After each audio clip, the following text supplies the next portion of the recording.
wherever you're listening to or watching. This is the Awesemo NHL DFS Strategy Show, and I am your host, Michael Clifford, aka Slim Cliffy. Joining me for the next hour, now that he's done mainlining a 50-50 mix of Red Bull and Nescafe, our single entry assassin, Josh Harris. Josh, how you doing this morning, buddy? I'm doing pretty good. Thanks to Bang. This is not a sponsor ad, but you can sponsor us, Bang, and I will drink all your drinks on the show every day. But yeah, nice little early morning to break down 12 games. We have like 38 seconds to break down each game, but we'll get through it.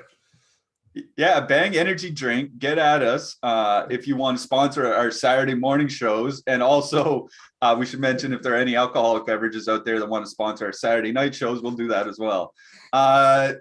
Just want to give a quick shout out to Yahoo Fantasy. They are the ones sponsoring our show here today. We're going to talk a little bit more about Yahoo a little later, but thanks to them. For anybody that actually is here in chat, I know it's a little bit early in the morning right now, but if you haven't liked or subscribed already, just give us a thumbs up, click that subscribe button. Really helps us grow this channel, keeps these shows coming on a regular basis. And we are going to be having these NHL shows most days, especially the bigger slates, like 4+ games and stuff like that. So we're going to be around a whole lot this winter. We're going to talk about last night's slate real quick. How'd you do, Josh? I didn't cash. Yeah, I played cash, and on 3-gamer, it's very volatile. And I had no Hughes. So yeah, I mean, like on these short slates, if you're missing like one chalk person that goes off, you're in trouble. Yeah, last night was a Vancouver night. It's one of those nights that kind of makes me mad because ownership led me in one direction, but my numbers had me on Vancouver, and I went against my numbers and I went with the ownership, and you know those things happen. But Vancouver really did the deed last night. Elias Pettersson, goal and assist with the shot bonus. Over in Anaheim kind of broke some hearts last night. Anthony Stolarz comes in and posts a 41 save performance. Minnesota still escapes with the win, but Anaheim hasn't looked terrible so far this season. New Jersey's own Anthony Stolarz, I may add. Yeah, Anaheim looks to be improved right now. We'll see how that goes, if they can maintain it the rest of the season. Unlike the Kings, who are going to go 82-0 and make the playoffs and cash all my bets, we'll have to wait and see on the Ducks. But they definitely look better than last year already. Yeah, they do. They look a lot better than last year. At least they look like they can score goals with different lines on the ice, and they're not just all relying on one or two people. But we don't have a whole lot of time to talk about last night because, like Josh said, we do have a monster slate here up ahead. We have a 12-gamer.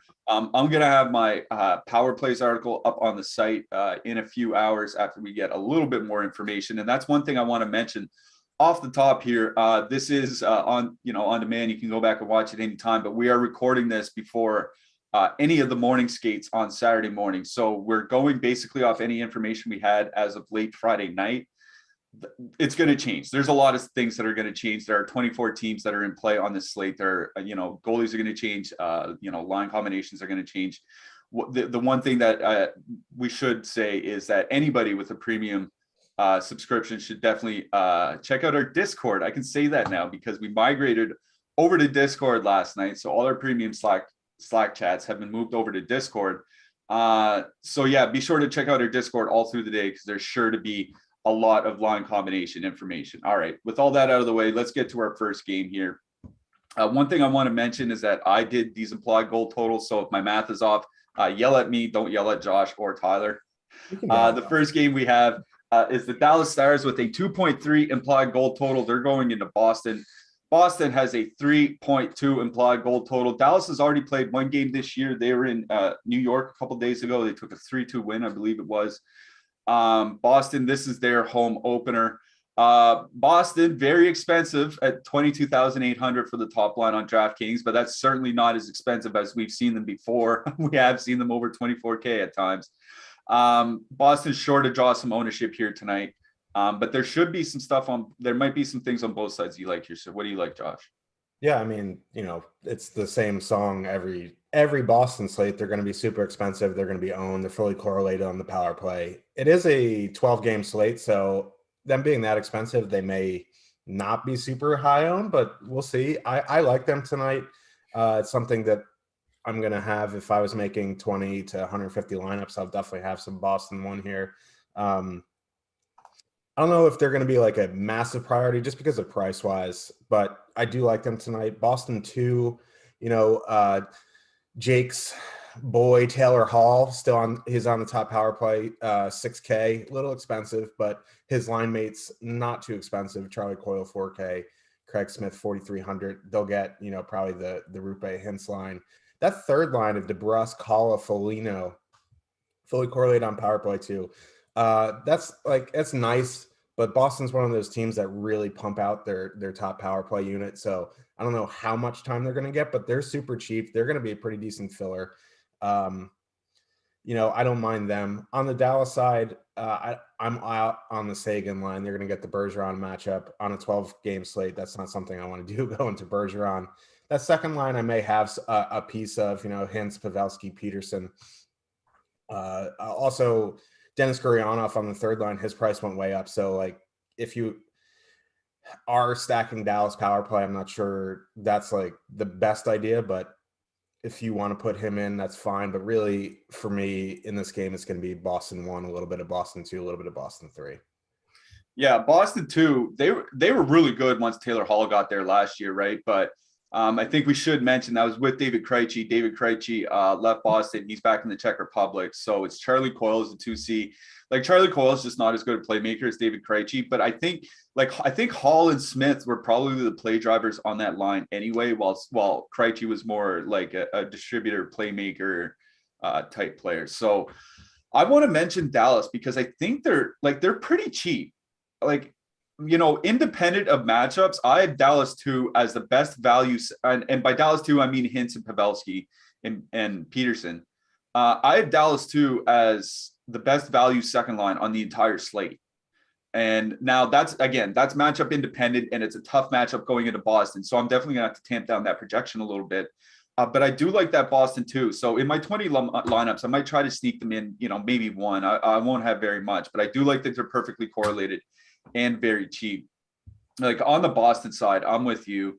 I really do like that Boston top line. I think there are enough cheap spots elsewhere on the slate, especially amongst the later games, that Boston 1 isn't a huge hindrance. The hindrance comes in if you include Charlie McAvoy, right? Because then you're starting to get close to 30K for one stack, and you still need a second stack plus your goalie. So you might have to make some decisions about using full Boston 1 and Charlie McAvoy. I'll leave that up to everybody else out there. But yeah, I do like Boston 1. I think Dallas 2 is a sneaky line. On the blue line, Heiskanen's price still hasn't come up a lot, so I do like Heiskanen. Is there anybody else that sticks out? That just reminded me that I was like, oh, Heiskanen 5,900, but me, I'm still on FanDuel pricing, which is classic Josh move. Charlie McAvoy 5,200. That's kind of expensive there. The boys in chat and the girls, Grizzlock, he's not on power play 1, so he's out on me. For me, Ryan Suter down to 3,300 on the top power play. Heiskanen 3,400 top power play. These guys are super cheap. I don't mind them as one-offs. On the Boston side, if you're using McAvoy, that's fine. Otherwise, there's not. I'll look elsewhere. Yeah, I mean, Grizzly's second power play really doesn't do it for me. Mike Riley over 4K doesn't do it for me either. In goal, I assume it's going to be Anton Khudobin, 7,100. That's a reasonable price. Yeah, and he's going to see some shots. We talk about it all the time. Cheap goalies on the road seeing volume, they can win you GPPs if they, get the shot bonus and potentially win. So I don't know if I'm going to go out of my way to just jam in Khudobin, but if, I need a cheap goalie that's going to see some shots, I'm definitely going to consider him. I mean, just look at Stolarz last night, right? He took the loss and he was in a lot of GPP winning lineups because he had 41 saves. So yeah, definitely should keep Khudobin on the radar. All right, let's move it along. We'll get, just one final thing to mention. I think John Klingberg is going to be a game time decision type for tonight because he left the last game, came back, played a bit, then left again. So we're going to have to see on John Klingberg, but we just don't have that information right now. All right, let's move it along. We'll get to the next game. Ottawa has a 2.4 implied goal total. They're going into Toronto. The Leafs have a 3.7 implied goal total. I find this kind of funny considering Ottawa just beat them a couple days ago, and Ottawa didn't look bad doing it. Like, I wouldn't say they got, completely fluky. Obviously, I think Toronto was the better team here, and that's reflected in the odds and the implied goal totals. Probably going to be some ownership on Toronto too. So what do you like here, Josh? Yeah, I'm going to go back to Ottawa 1 here. I know they weren't great last game, but they're so cheap and they're fully correlated on the power play. And the Leafs aren't at full strength. I'm going to try to attack that again. Kachuk's going to be back this weekend, not today, probably tomorrow. The only game on a Sunday slate, but Stützle, Norris, Batherson, I'm going to have some. And then other than that, like on the Ottawa side, like going down, not really interested in anything. It appears Tyler Ennis moved up to power play 1. He's min priced if you want to include him. He's kind of like the Alex Chase of the Sens here. So you can do that, but Ottawa 1 for me. On the Leaf side, Willie Nylander is the best winger on the Leafs, even when everyone's fully healthy. Please, if you're a Marner guy, get in my mentions, yell at me. But Nylander's the man. I do like the second line here. Bunting, Kerfoot, Nylander. They're going to avoid the top line. They're going to get, Shane Pinto, Nick Paul, Connor Brown. Those are some good young players, but nothing to, ride home about defensively. Even if you want to move down to that third line, if they're going to get, your boy Chris Tierney line, Kasha's price went way up to 2,600. So, he shoots the puck. As long as he's healthy, he's a good player. So for me, it's a Ottawa 1, Toronto 2 slate in this game. Yeah, that's exactly where I was looking too. I really like the Toronto 2 line. The one thing that concerns me about Toronto 2 is that, like, the way Toronto does their ice time is that, they have first, second, and third lines, but their elite players will always get the most ice time. So, like, I think last game Nylander saw like 19 minutes while like Bunting saw about 14. That's just the way it's going to work out with Toronto. If you ever want to stack their lines, like their top end guys, Matthews, Marner, Tavares, Nylander will always get 19, 20 minutes, 21 minutes, and then everybody else gets 14, 15. It's just the way it is when you stack Toronto. Not a whole lot you can do about it, but they are like relatively cheap, right? Like just over 13K, I believe, or 14K. They've looked great through their 2 games. Like, I think Bunting and Nylander have looked very, very good together. It looks like they've been playing 3 years. Like, they just have that kind of instant chemistry. Montreal and Ottawa have been their first 2 games, but they get Ottawa again here tonight. So I don't know why we would expect something a whole lot different from them. So yeah, I do like Toronto 2 here tonight. Ottawa 1, I'm with you. I think their price is just too cheap, 13,500 on DraftKings. Without Matthews, like we brought it up before, Marner on the ice without Matthews, his numbers get just demonstrably worse across the board. So it's a very big loss, even with Tavares moving up, just because it moves everybody else out of place. So yeah, I do like some Ottawa 1 here tonight. I'll have some Ottawa 2 as well. I agree with you on both those fronts. On the blue line, again, I think Jake Muzzin is reasonably priced, but I'm not really going to use any Toronto defenseman unless I'm correlating. On the Ottawa side, the only guy that's sticking out for me in my personal projections, other than Shabbat for correlation reasons, is Victor Mete. Is there somebody else that's sticking out to you? Yeah, no, I agree with you. If you want to, one-off Zaitsev, he's a little pricey for me. If he's like low 3s, I'd be more apt to use him because he does block a decent amount of shots, but I'm on board with you on that analysis. All right. Let's just keep right on moving. We'll get to the next game. New York Rangers have a 2.9 implied goal total. They're going into Montreal. The Habs have a 2.8 implied goal total. The Rangers haven't won yet, but they haven't looked terrible in their first 2 games. I think it's, they've run into some good goaltending, especially Vanacek in that first game. Should mention for the Rangers that Ryan Strome is going to be out tonight. And that's one thing we got to watch for the Rangers here, right? Ryan Strome is out with the COVID protocol, whatever. If there's people that are close contacts to him, they might not be able to play tonight if those tests don't get returned in time. So just something to keep in mind with the Rangers that we're really going to have to keep an eye on their news all through the day. And that's something that we're going to be posting about in our Discord. All right. With no Ryan Strome, I assume Philip Hedl moves up to the second line as the 2C. Philip Hedl is $2,300 cheaper than Ryan Strome on DraftKings. I don't know if Hedl takes his power play role, though. I want to get your thoughts on what Strome being out for the Rangers means here, and also what you have for Montreal. Yeah, I mean, Hedel moving up into the top six is nice, but it leaves a pretty decent hole in the bottom six. I don't know who's going to play the 3C, maybe Goodrow. I'm not sure. Their bottom six is going to be a mess tonight. Man, I'm not really sure how Montreal is going to match up here, but I want whatever line's going to avoid Fox. I would imagine, like, I'm not sure. Like my assumption is that Suzuki's going to go out against Zibanejad because they did use Suzuki in a shutdown role not a lot, but a fair amount last year during the playoffs. So I assume with Danault gone, they'll just continue that. Yeah. So for me, if that's the case, I want the Duran, Dvorak, Anderson line. They're fully correlated on the second power play. Not that that's, the Canadiens haven't scored a power play goal since the 70s. So I'm not sure like power play really matters too much, but they are fully correlated. I'm a big Dvorak stan. Like he's one of my favorite players. They're super cheap. They're probably, they might see a couple shifts against Fox, but for the most part, once you get past Fox on the Rangers blue line, it gets a bit dicey defensively for them. So I really like Montreal 2 here. If you want to use Montreal 1, that's perfectly fine. Like the Rangers aren't some like shutdown defensive team. The Zibanejad line isn't, super great defensively. The only really good defensive player on the Rangers is Adam Fox coming off of Norris. He took his game to another level in these first few games. It's nice to see that the Rangers actually have a good defenseman for once, not relying on Mark Stahl and like Dan Girardi. So, it's nice. So Montreal side, Montreal 2. If you want to use Montreal 1, that's fine. Even Montreal 3 with, I think Caulfield is moving down with Gallagher. So, they're going to get the bottom six of the Rangers, which is going to be brutal tonight. So I like that third line. On the Rangers side, for me, like Hedel being so cheap, playing with Panarin, I think I like Rangers too. And the Hedel Kakko 2-man is only 6,000. So that line's 12-9. Montreal's aren't world beaters. So at that price with Panarin, who's the best, player on the Rangers for sure, winger at least, I think I'm going to have some Rangers too.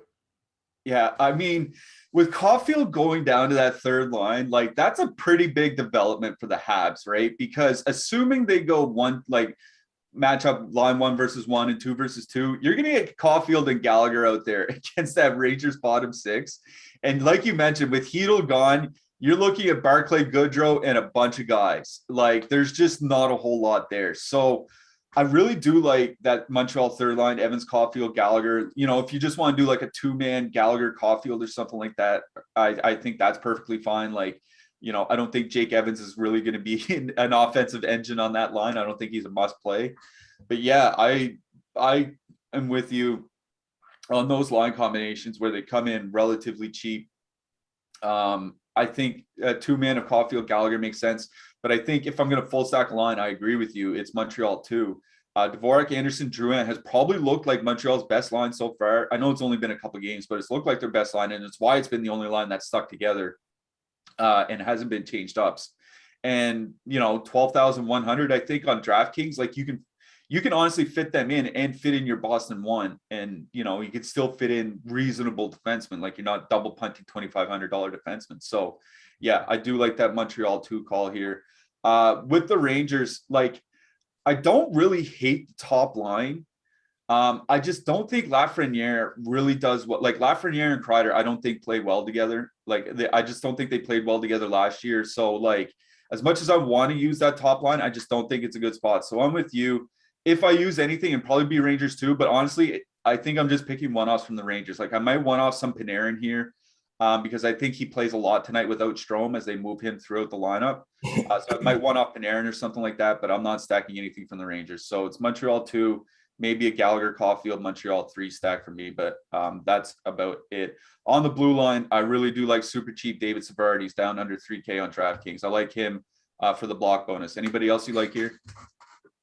Keandre Miller also under 3K. I think you can go there as a one-off. Chris Weidman, min price, power play 2. If you're using Montreal 2, if you want to, if you need the space to get in the Boston 1, he's a min price and he correlates with Montreal 2, so you can go there. Yeah, exactly. Right. I mean, I know it's not a name to get excited about, but even a 15-minute player getting power play minutes is worth it at 2,500 sometimes. So yeah, I agree with you there. We have partnered with Yahoo Fantasy this NFL season to bring you some great offers, all of which you can find in the links in the description of this video. First, we have an exclusive limited time offer, which gets you 1 free month of Awesemo Plus Platinum. To qualify, you need to be new to Yahoo, sign up for an account via the link below, deposit and play. That's it. Yahoo will send us your name after you play in your first paid contest, and we will reach out via email with your coupon. If you need immediate access because you want to play today, email support@awesemo.com and we'll get you set up. Just to emphasize one more time, this offer is for new Yahoo users only. You can also claim a free $10, which can be used to enter any Yahoo contest, including our Awesemo special for NFL Week 6, which is awarding $10,000 and a year of Awesemo Plus Platinum to first place. There's fewer than 2,000 spots available, so hurry up and enter right now. Make sure to use our DFS tools and projections designed specifically for Yahoo to give yourself the best shot at winning big. That's all you have to do. Be a first-time user, over to Yahoo, sign up, and they'll send Awesemo your email. Sign up through the link below, and they'll send Awesemo your email, and you get a free month of Awesemo Plus Platinum. I mean, it's worth it for the Awesemo Plus Platinum alone. It's just a fantastic deal. If anybody wants to try out Yahoo, it's a great way to get your feet wet before you jump into the bigger sites. Thank you again to Yahoo Sports for sponsoring this show. All right, let's move it along to our next game. Vancouver, implied goal total of 2.9. Detroit, implied goal total of 2.8. Vancouver just played last night. I don't want to say they put down a beat down on Philly, but 5 goals, not a bad road effort for Vancouver. They're going into Detroit. Detroit is going to be without Dylan Larkin. He got suspended for getting cross-checked from behind. Not really, but he got drilled from behind and then punched the guy that did it, and he got suspended for it anyways. So yeah, Detroit's going to be without Dylan Larkin. And they've already been without Jacob Vrana, and this is not a deep team. So I know Vancouver's on a back-to-back, and it's a 12-game slate, but Detroit looks really thinned out, so we got to talk about this. What do you think here, Josh? Yeah, I mean, normally I'd just be like, you know what, Vancouver back-to-back on the road, big slate, I'm out. But, like, man, the top line of Bertuzzi, Fabry, Raymond, and then the second line is Zadina, Pia Suter, Adam Ernie, like, those are not good defensive lines. And, you know, Vancouver has a very good top 6, Miller, Pettersson, Hoglander, Pearson, Horvat, Garland. I know Bo Horvat, you know, burned me and a bunch of other people last night, but that's the line I want to go back to tonight. You know, I really like Connor Garland. I like these guys who like left the Yotes. Like these are the guys that I like Connor Garland. He's off the top power play, which is a bit sad for me, but I think you can use either of the top 6 on Vancouver tonight. And then on the Detroit side, it was kind of like, you know, I had to ask you who the backup was for Demko this morning and found out it's Halak is someone I like. So like, I'm kind of out on the wings tonight. I know this is back-to-back on the road, but there is just nothing there that I really want to do. Like if you want to one-off Tyler Bertuzzi coming off a 4-goal game at 5,500, like I don't even want to do that. So like, I'm probably just going to be pretty much out on the wings tonight. So one thing to mention about Vancouver is that they changed up their lines last night. They had Vasily Podkolzin on the top line. They took him off and shoved him and stuffed him down to the 4th line and put Nils Hoglander up with Miller and Pettersson. Hoglander with Miller and Pettersson, that really tickles my fancy. I think Hoglander, I think, was one of the more underrated players in the NHL last year. I think the only reason the underrated rookies last year, the only reason he didn't really break out was a lack of power play time. He's not going to get a ton of power play time here again, but Miller and Pettersson will. That there's not a Detroit line that can stop them. I'm fairly certain that they're not going to be high owned, even though it's against Detroit, because it's only a 2.9 total on a 12-game slate on the road. There's not going to be a ton of ownership. So that Miller, Pettersson, Hoglander line, maybe stack them with Quinn Hughes for a little power play stack. If you want to leave Hoglander off and throw Horvat on just to get even more power play exposure, I'm fine with that. But I really do like that Pettersson Miller line. They were great a couple years ago. They were great last year when Pettersson was healthy. I don't know why they wouldn't be good again this year. On the blue line, Nick Leddy, 3,300. I don't even want to say it. We're not doing that. Is there anybody on the blue line that you want to use? No. Fair enough. Fair enough. Like, I don't think we have to dig too deep there because, like, there's not a single defenseman in my top 30 from this game. So, like, okay, like we can just move along. All right, we're just moving along then. Let's get to our next game. This one is going to be a lot. There's going to be a lot more ownership here. Chicago, 2.6 implied goal total going into Pittsburgh. Pittsburgh has a 3.5 implied goal total. Jake Gensel returned in the last game for Pittsburgh, but Brian Rust got hurt. And of course, we're doing the show now before morning skates, so we don't have an update on Brian Rust, whether or not he's going to be in or out. What I wanted to mention is that when Russ got hurt, Kasperi Kapanen moved up. And if Kapanen's on the top line, he's going to be on the top power play with him. Like, I don't think he's as good as Russ, but I view them as relatively interchangeable for their prices. So I think that's completely fine. What do you have in this game for yourself? Yeah, I mean, we'll have to wait on Rust, but that top line, if it's Rust, Kapanen, I think, I like it. Carter's prices come down into like a range where it doesn't feel dirty to put him in your lineup. Gensel being back certainly helps. They're going to get, the Blackhawks back-to-back on the road. It is going to be Marc-Andre Fleury. So if you like Narrative Street, you can put him in. He is only 7K and he's going to see some shots. So, that's not bad, but I do like Pitt 1 here. If Rust is out, going down the lineup, it's a bit rough. I would imagine Danton Heinen moves up to take Kapanen's spot, but we'll have to wait and see. So really it's Pitt 1 or bust for me. I'm not a Pitt 1 guy. Keep the signed Crosby jersey up there as a reminder that they're always overowned and sometimes they bust, but no Crosby there. I would imagine their ownership is reasonable. On the Blackhawks side, it's kind of like the same thing. Kane, DeBrincat, they're going to play a ton of minutes. You never know who their center is going to be. It could be Tyler Johnson, could be Kirby Doc, could be Taze at some point. Like, they mix and match. So like the safest thing to do is play two-man of DeBrincat, Kane. Tristan Yari is probable for tonight. We have some feelings on him. So I do like getting a piece of the Blackhawks tonight. And obligatory Kubalik mention as a one-off. He is a bit pricey. But yeah, I like Pitt 1. I like Kane, DeBrincat with your center of choice. Yeah, Kane and DeBrincat did get Kirby Doc as a center last night for the entire third period. So I think for now it would be safe to assume that Kirby Doc would be their center for this game. But again, we just won't know until warmups. For anybody that's new to NHL, there's usually a morning skate in the mornings of a game, around 10 Eastern, 10:30 Eastern, 10, I should say 10:30 local time. That's when their proper morning skates are. And that's when you'll get line combinations. But if teams are playing it back-to-back, they almost never have morning skates, so you never get an update until much later in the day. So we just won't have much on Chicago until later. If Pittsburgh, I want to mention Dan Heinen because he got some top line time when Russ went down last game as well. So he might be a guy that moves up as well. And he is $3,000 cheaper than Brian Rust.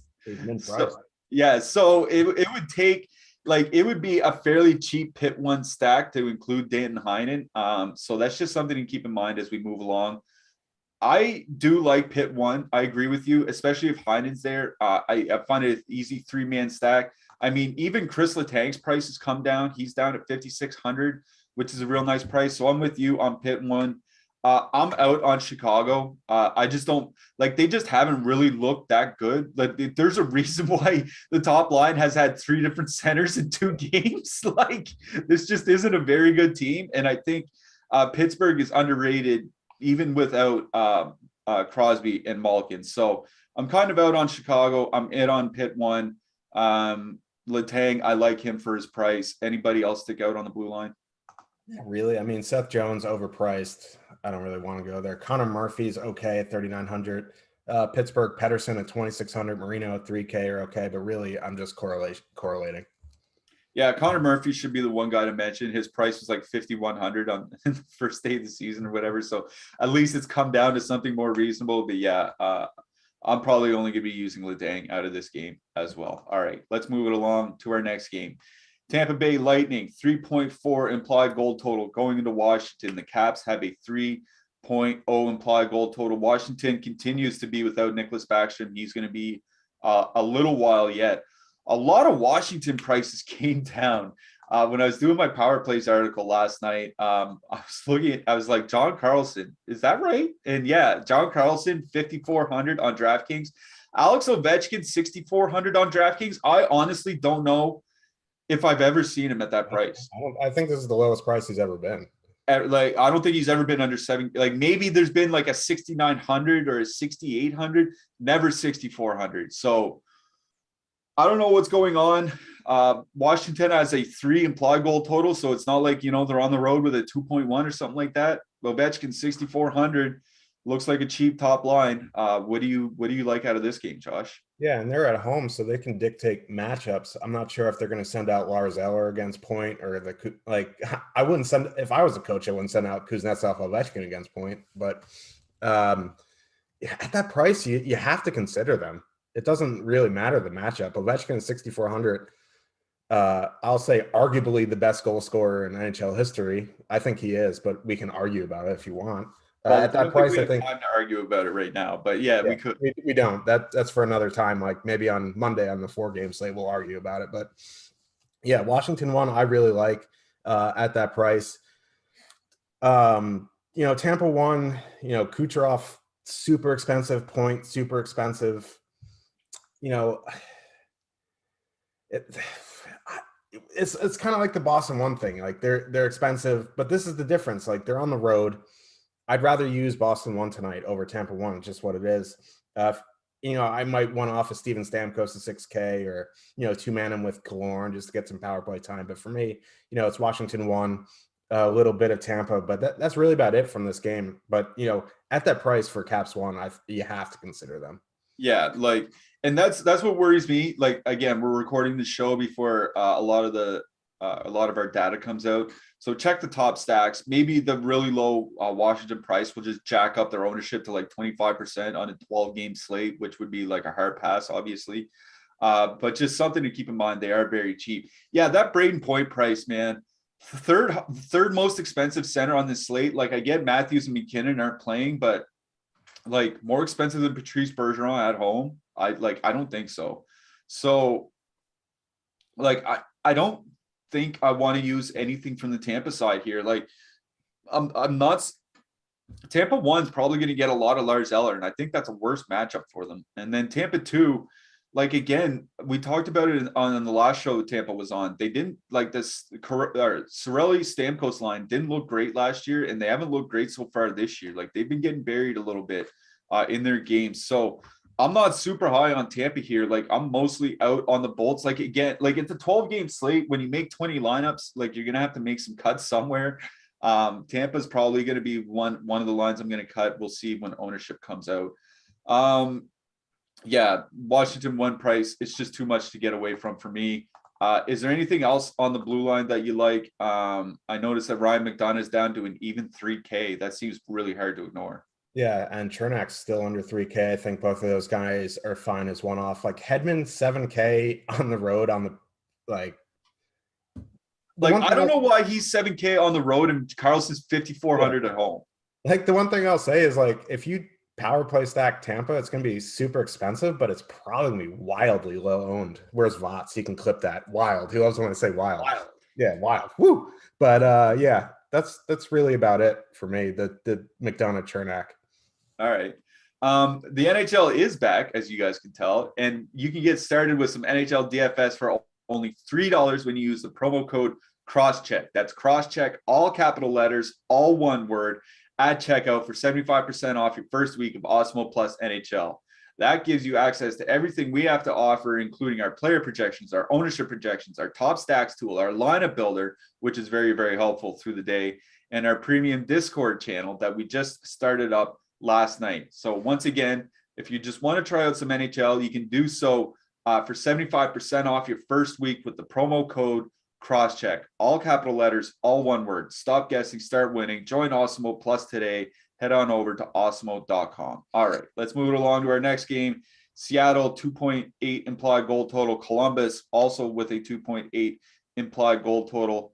I'm just going to ask you real quick what you like here because there's not a whole lot that I see.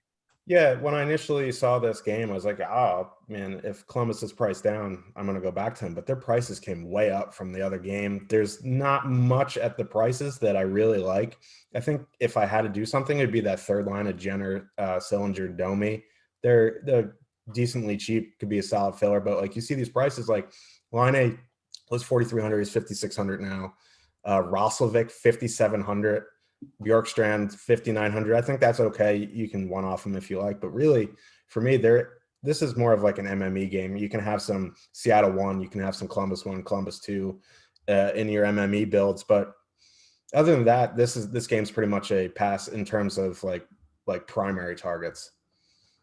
Like, there's just not. I'm with you. Like, I think Columbus is too expensive. Both their top two lines are 16K or above, and like, I don't, 8-goal outburst aside, I don't think anybody's expecting Columbus to be a great offensive team this year. And I find 16K for Columbus won or less for Washington won. You know what I mean? Like, and I think that's probably going to keep Columbus's ownership really low, but it's not like it's a great matchup, right? Like we've talked, like Seattle's looked fine defensively so far this year. And we talked a lot already in the first couple shows about how we expect them to be decent defensively. So, yeah, I'm with you.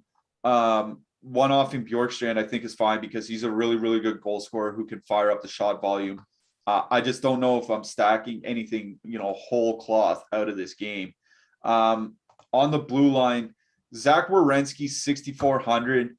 Like that seems very expensive, but I think I don't hate it for this reason is that with Seth Jones gone, everything has to flow through him now, right? Like absolutely everything is going to flow through him on the blue line. So like, we don't have him as a good, I don't imagine we'll have him as a good value, but I don't hate Zach Werenski at 6,400.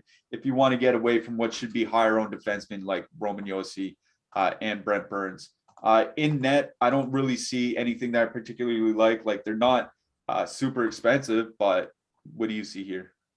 Yeah, I mean, Mr. Lickens, 7,500. If he was cheaper, yeah, maybe I consider it. Like, I don't want to underrate Seattle because we did that with Vegas and lost all of our money when Wild Bill shot like 98% that first season. But like, I don't know, 7,500, it's kind of like no man's land for these prices, and shot volume is a concern. All right. Let's move it along then. Carolina, 2.8 implied goal total going into Nashville. Nashville has a 2.7 implied goal total.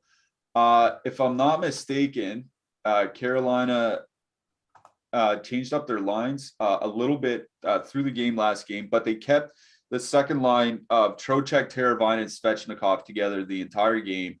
They play 5-on-5 together. They play power play together. They're not super expensive at 17,200.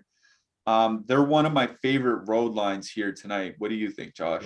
I agree. And they're probably going to get the Granlund line, which is just not great defensively. I'll just say it flat out. They're my favorite road line. Like it's not even close, fully correlated, cheap. What else can you say? Like they're probably going to garner some ownership. I don't know though, because we'll have to wait and see when the ownership runs come out. But if they're, even 7-8%, I'm still in on them. If you want to use that top line, that's perfectly fine. But for me, this is a Carolina 2 game. On the Nashville side, I don't know, like paying 4,900 for Ryjo is just like, is brutal. If you want to like 2-man Forsberg, Duchesne, I think that's okay. But, Carolina is a pretty good defensive team. So I'm not going to make anyone on Nashville besides Josi a priority. I was looking at Carolina's game log in their last game. The entire second line played over 20 minutes. Yeah. Which everybody played over 20 and Sebastian Aho was down around 19. Like, I don't think we can expect that for every game. But if they take the Leafs approach, which is play your top 6 heavily and play your bottom 6 sparsely, that kind of changes the equation because Carolina was a team that did like to spread out their ice time a little bit in recent seasons. If they start concentrating their ice time a little bit more, I'm probably going to have to jack up their projections a little bit. But yeah, I'm with you on Carolina too. Nashville 1, I think, is an interesting line here because they're not very expensive. Like I say not very expensive, but it's another line priced with Washington 1. And I'm like, why would I play these guys over Washington 1? But Johansson and Philip Forsberg have a long history of being very good together. And I talked on the last show that I thought Matt Duchene just got a bit unlucky last year. I still think Matt Duchene is a really, really good offensive player who just got a bit unlucky last year. So I like Nashville 1 here tonight. They could go in up against Nashville's or against Carolina's top line, which like it doesn't really scare me. Like Aho, Kotkaniemi, and Natchez defensively doesn't really scare me as a line. So I think I'm going to try to mix in a couple shares in Nashville 1. But yeah, Carolina 2 is absolutely my favorite line out of this entire game. Just want to bring up UC Saros because he's somebody that I'm going to write up for my Power Plays article, I imagine. Last year, Nashville was a bottom 10 team by shots allowed and lost Ryan Ellis in the offseason. Carolina was a top 5 team by shots taken. So I think Saros could be one of those home goalies that actually faces a lot of volume here tonight. What do you think on the blue line or in net here, Josh? Yeah, the moniker with Carolina, come for the expected goals, stay for the shutout. So yeah, I agree with you on the Saros call there. On the blue line, Tony D, if you're using Carolina 2 at 4,200. It's a little pricey for Tony D, but fully correlates there. Ethan Bear, top line, under 3,000. Slavin, 3,500. On the Nashville side, Yossi, obviously, if I don't, say play 75% Yossi, Jake will fire me. So 75% Yossi tonight. Other than that, I wish Felipe Meyer was a bit cheaper. So really, it's just Yossi for me on the blue line on the Nashville side. You're trying to get a raise from Jake, aren't you? I'm amazing. Our boss Jake Harry. He's a big Roman Yossi fan, so I imagine he'll have a lot of them. I did tell him I was going to push him off a cliff, so I had to make up for it. Yeah, you got to balance those things out a little bit. Yeah. All right, let's move it along. St. Louis 2.5 implied goal total going into Colorado. Colorado's got a 3.0 implied goal total, but no Nathan McKinnon for Colorado. He's still on the COVID list. No Gabriel Landeskog for Colorado. He's been suspended. No Alex Newhook for Colorado. He got sent down to the AHL. So there's going to be a lot of changes to this lineup. Obviously, we're sitting here 10:45 Saturday morning, I guess 9:45 for you and earlier as we get further out west across America and Canada. We just don't have the Colorado lineup combinations right now. We don't know what they will be. I assume the top line is going to be Rantanen, Burakovsky, and Kadri, which looks like a good top line to me. After that, no idea what it's going to look like. And I can't imagine it's going to be very good. You can't lose 3 players out of your top 9 and still put out a great top 9. So I want to get your thoughts here, Josh, because I think St. Louis might be a sneaky little team here tonight. Yeah, I bet the Blues last night at a pretty good number. I forgot what it was. I think it was like minus 109, something like that. So they're Avalanche are not healthy at all. Once you get past that top line, it does not look great. So listen, like the Blues are a really deep team. I like, if you think Kadri's going to go against O'Reilly, that kind of just, I don't like going against O'Reilly, even if it is on the road. O'Reilly, Perron, they like to sludge it up. They bring the pace down a lot. So you want to use them, that's okay. But for me, I really like St. Louis 2 and even St. Louis 3 here. Shen, Buchnevich, Kyrou. He's going to do so good. Buch is going to do so good in that role on St. Louis. That third line, Thomas, Tarasenko in the bottom 6, like that team is so deep. That third line is going to get God knows who on Carolina tonight. No, I see Darren Helm in the bottom 6 for Colorado tonight. So yeah, I really like St. Louis 3 as a third line tonight. Yeah, they're I don't often recommend a ton of third lines on a slate where there's 24 teams playing because you don't need to save on ownership that much. But St. Louis 3 is one of the third lines that I would absolutely play. I think Robert Thomas is poised for a breakout year. Like all of his micro stats, like transition stats, playmaking stats, and all that are great. I think all he needed was some really good wingers, and I think he's getting at least one of them in Vladimir Tarasenko. They're going to get the Colorado. And like one guy we forgot to mention is Valery Nichushkin. He's out as well. He's week to week. So the third line for Colorado is going to be like Dylan Sakura, Jason Magna, Darren Helm. It's going to be bad. So like, I really like that St. Louis 3 is a filler. I'm going to have a little bit of them here tonight. I'm going to, so yeah, that's where I'm going to be here is I'm going to be Colorado 1, some St. Louis 3 in net. There's probably not much on either side that really is drawing my eye. I guess Jordan Binnington, if you want to correlate. Yeah, I mean, I'm not going to put Bennington in as like a guy like, yeah, let's get Bennington in. But I guess if you're correlating, that's fine. Kemper's priced up like they're a minus 200 favorite, so I'm out on him. Just want to mention Eric Johnson, Bowen Byram, fairly cheap. If Colorado gets pasted tonight, like they might, considering they're missing so many forwards, maybe they get a ton of block shots. So just want to mention those guys as well. If you haven't heard, we have 2 YouTube channels that we need you to subscribe to. If you love what we do for DFS and you're going to love what we do for season-long fantasy football and sports betting, just click the links in the description of this video and make sure to turn on these notifications too.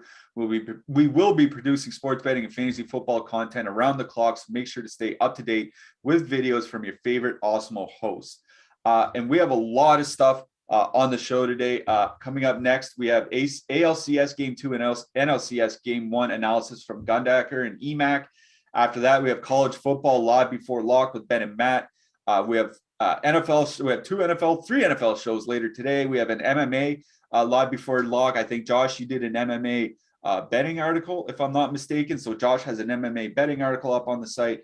Lots of stuff up on the site for you guys, whether it's baseball, football, MMA, what have you, we have you covered. So be sure to check out all the stuff we have up on awesemo.com. All right, a little under 10 minutes left, 3 games left to cover. This one's a big one. Calgary, 2.9 implied goal total going into Edmonton. Edmonton has a 3.5 implied goal total. One little note, Blake Coleman has a suspension looming, lasting from last year, so he's going to be out for tonight. That has moved Johnny Gaudreau back up to the top line with Elias Lindholm and Matt Tkachuk. All right, what do you got here, Josh? Yeah, I mean, it's a McDavid slate again with Draisaitl and Puljujarvi. They're going to get the Lindholm Tkachuk Gaudreau matchup, which is like their best defensive line, I would imagine. But it is Connor McDavid. I think I would prefer playing Boston 1 to Edmonton 1 tonight. I'm going to take a stand there. I'll be honest, Jacob Markstrom is one of my favorite goalies tonight, 7,100. He's going to see a bunch of shots. I think, he had a kind of unlucky season last year. He is I don't know. That's another argument. He's probably like a top 7-8 goalie in the NHL. So yeah, I mean, I do like Edmonton 1 here, but for me, like if I was going to go to Edmonton, it's going to be that Edmonton second line: Hyman, Nugent Hopkins, Yamamoto going up against Monahan, Mangiapane, Dubé. Like Monahan fell off a cliff, like when he was with Gaudreau, like those numbers were so bad. So like Hyman is probably going to be Hyman and Nugent Hopkins, will get some ownership, but not as much as McDavid Draisaitl. They'll probably be half, and you include Yamamoto if you want. That 3-man stack is going to be pretty low owned. So for me, Edmonton 2, I'll probably have a little bit of Calgary 1 and some Edmonton 1, but my favorite line from this game is Edmonton 2. The thing that's keeping me off Calgary 1 is the price. 19,100 on the road. Like I find that's expensive. I don't hate it because it's not a bad matchup. There's no bad matchups against Edmonton. I just think that's a little bit overpriced for me for a road matchup. So I don't think I'm gonna have too much Calgary. I'm gonna have a whole bunch of Edmonton. Yet, like you leave Jesse Puljujarvi on your stacks. Like that's something we talk about a lot. Leave your 3-man stacks together. Like Puljujarvi, like he's gonna be a shot volume monster this year. His ice time, I'm writing about him for my Power Plays article. His ice time went up to like 16 minutes a game towards the end of the year last year. It was over 20 minutes a game in the playoffs, and he played 20 minutes in the first game. And he gets play Puljujarvi, not in all of your Edmonton stacks, but make sure you have him in some of your Edmonton stacks. But yeah, I'm more on Edmonton 1 than Edmonton 2 in this game. But yeah, I think we do like the Edmonton top 6 in general. Real quick on the blue line, Darnell Nurse, got to mention his price. His price came down to 5,900. Seems like a guy that you can't not play. What do you think? Yeah, it makes no sense. Barry's price went way up. Nurse went way down. If you want to correlate power play, Barry's fine, but like as like a one-off, definitely go Nurse over Barry. I mean, I wouldn't even hate just a double defenseman. Yeah. It'd be super expensive to do, and it's a 12-game slate, but I don't actually even hate that idea.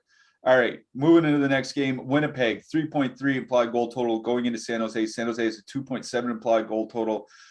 This threw me off a little bit until I remembered that Mark Scheifele is going to be back for this game. Remember, he got suspended in the playoffs last year, missed the first game of the season, but now he's going to be back. He's going to be back presumably in his top line role with Blake Wheeler and Kyle Connor. I like a lot from this game. I'm going to let you talk about it first, though. Yeah. Man, the Sharks, after you get past their bottom six is pretty bad. Their defense, pretty bad. Aiden Hill, top goalie, pretty bad. So, like,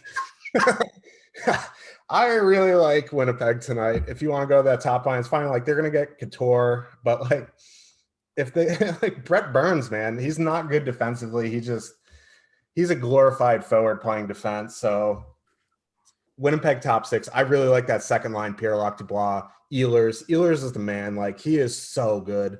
The power play correlation isn't great, but like you get Cop Ehlers on the second power play unit. Pierre-Luc Dubois gets top power play time. They're going to get the Hurdle line, but he's with Billy Eklund and some guy named Rudolph. No, we know who Balsers is, but like, put some respect on Rudolph Balser's name. Yeah, but like, come on, that line doesn't scare anybody defensively. So I do really like the Winnipeg top six here. I don't mind a little contrarian. Sharks won here. Couture, I don't know how contrarian they're going to be. Couture, Meyer always get some ownership, and then Dahlin's on there. The fully correlated on the power play. I think you can go there, but for me, I really like the Jets tonight. Yeah, I'm on the other side. I'm on the San Jose side here. The thing with Timo Meier is he never got enough ice time, right? Like, he was down to 16 minutes a game last year. He's on the top line with Logan Couture, and he's on the top power play unit. That tells me Meier is going to be back to like 18, 19 minutes. Couture, 18, 19 minutes. Like you said, they're perfectly correlated on the top PP unit. San Jose won, perfectly correlated at home for under 15,000. They're going to be heavy in my mix. So San Jose won for me. Don't mind the Winnipeg one.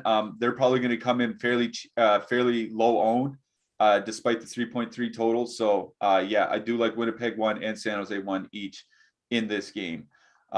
Anything on the blue line or in net for either team here?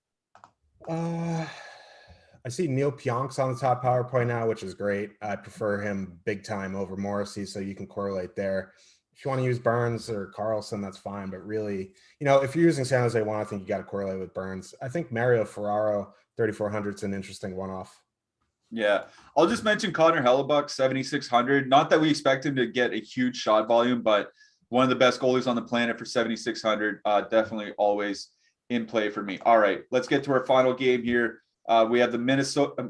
I was going to say the Minnesota Coyotes. Yeah, we do have to get out of here. That's Minnesota Wild with a 2.9 implied goal total going into Los Angeles. The Kings have a 2.6 implied goal total. Minnesota, like we mentioned earlier, just played last night, 2-1 win against Anaheim. Los Angeles laid a beat down a couple days ago, put up, I think it was 6 goals. Ante Kopitar, 5-point performance. What do you like out of this one, Josh? Yeah, I think you go back to that top line here, fully correlated. They're not super expensive. Minnesota's on a back-to-back. They don't have their third line last year was one of the best shutdown lines in the NHL. That is no longer the case, as they are not together and one of the guys left. So I think LA1 is definitely in play for me. If you want to go to LA2, I think that's fine. Kempe, Danault, I follow, but really Kings one for power play one. On the Minnesota side, if you want to one off of Kevin Fiala, I think that's gravy for me. Kaprizov, 7,100 is a bit pricey for me, especially on a back-to-back on the road. So LA1 for me. Yeah, Minnesota won back-to-back on the road, going up against the Kopitar line and the Doughty line. Like you've mentioned before, they're not the line they were 3 or 4 years ago, but they're not terrible. And back-to-back on the road with 23 other teams in play. Not a whole lot other than you said, like a Kevin Fiala one-off. I do like that. I don't mind a Victor Arvidsson one-off. That's probably where I'm at in this game. I do want to mention on the blue line, Jared Spurgeon's price came down, I think $1,600 in one game. So like, I guess, and Drew Doughty's came down $1,000, and Matt Dumba's came down, I think, 1,400. So a lot of cheap defensemen here. Any one of them stand out in particular? Yeah, Doughty at 4,500. If you're gonna correlate with LA1, makes complete sense. Mikey Anderson went from like 8,700 to 2,900, but he has some empty minutes. I'm out on there. Edler not too bad at 3,600. Yeah, Spurgeon if you're using the Wild, but really just about Doughty. All right, that'll wrap it up for us here today. Josh, I'm going to ask you for your hat trick pick for a second. Just want to mention real quick, we have MMA rankings, free premium content on the site, as well as NFL top stacks. So if you're looking to make some NFL lineups for tomorrow, or you're looking to make some MMA lineups for tonight, we have some free premium content and tools up on the site. My hat trick pick is Timo Meier. Who do you got, Josh? Andrei Svechnikov. I like it. Svechnikov and Meyer are your hat trick picks. All right, we're getting out of here. For producer Tyler, for our single entry assassin Joshua Harris, Michael Clifford saying good luck tonight, everybody.